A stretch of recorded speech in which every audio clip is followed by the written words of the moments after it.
You need to be doing some sort of cardio to get in shape. Is that right? Well, you don't need to necessarily be doing any kind of intense cardio. What you need to be doing is moving around a lot, and that's what I've been doing over the last 7 weeks. And I'm going to talk about why this might be good for you and how you can do this. Hello fam, and welcome to my channel. My name's Melissa Neal, and this channel is all about helping you if you're a woman over 40 or like me, over 50, get in fantastic shape. And one of the key things that you'll see across here and all my other social media platforms is when we're talking about cardio, I talk about high intensity interval training, don't I? And I still love high intensity interval training. I love doing it. I love the results that you can get from it. And it's really a great form of cardio. But for me, I can't do any of that at the moment because I had COVID 7 weeks ago now. I'm still not recovered yet. I've got extreme fatigue. And when you kind of put that on top of going through menopause, I've been more than a year now without a menstrual cycle. I find that I'm fatigued anyway. And I have made a video all about this experience with my fatigue, and I'm going to link it up here. And I know loads of you have actually fed back to me how much you appreciate that video. So I do thank you for the feedback. And I do keep it really honest here about what I'm experiencing and what I would recommend for you. And one of the things that happens, isn't it, is that you don't necessarily always have the energy levels that you had when you were younger. You might have been suffering from some kind of sickness like me, or you've got some kind of injury, or maybe you've got a mobility problem that prevents you from doing everything that I recommend. What you need to be doing is actually prioritizing things, and that's what I'm going to talk about. I'm going to be talking about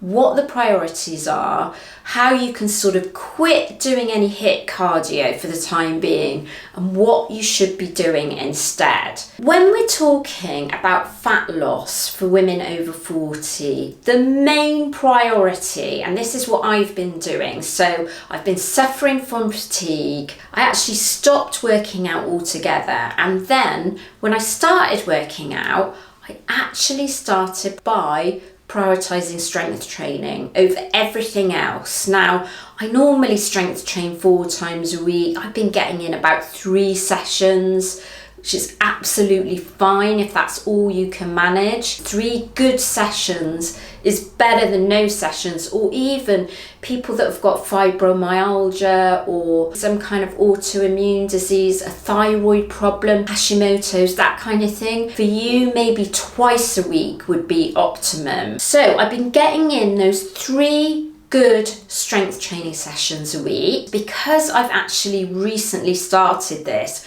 I say recently, in the last sort of 10 weeks, I've actually been doing yoga and Pilates sessions as well. I'm not a yoga or Pilates expert, but I've just been incorporating that into my routine to improve my balance, coordination, stability and mobility. So they're really fantastic for those. They don't take a massive amount of energy. But what I have done is I've dropped the high intensity interval training, because by the time I've done my strength training session, I really am exhausted and I do not have the energy to do anything else.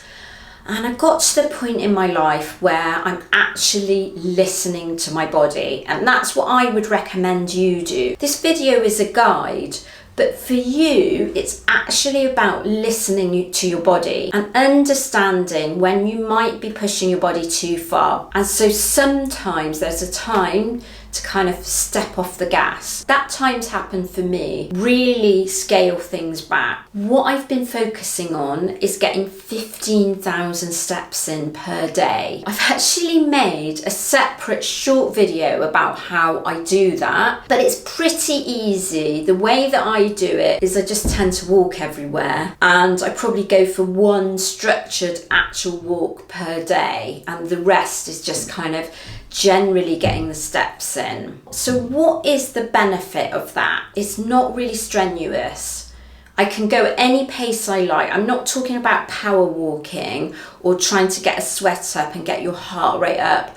I'm not looking at my heart rate. I'm simply just getting my steps in. So it's really easy on my body. So it means that all my energy is pretty much reserved for the strength training. And what happens with steps is you're actually going to burn calories, and it's about being in a calorie deficit. So being in a calorie deficit is burning more energy than you're putting in. And so increasing my steps or getting a high amount of steps like that will mean, as long as I'm focusing on the nutrition as well, I'm actually burning more energy than I'm consuming. And there is something called NEAT that plays a really important part in burning calories, in other words, burning fat. And NEAT is non-exercise activity thermogenesis. Try and say that. That's the normal kind of activity you're doing through the day. And that actually has more of an important role in fat burning than your structured exercise.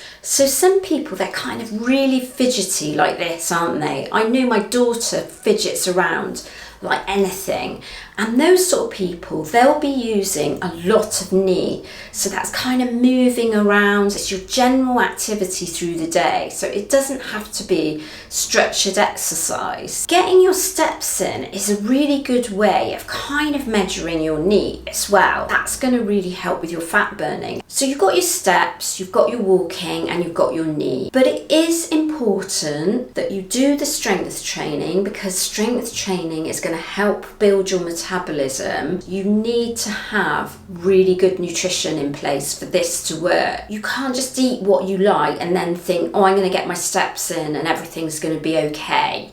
It's really important that you have a structure around nutrition and doing your strength training.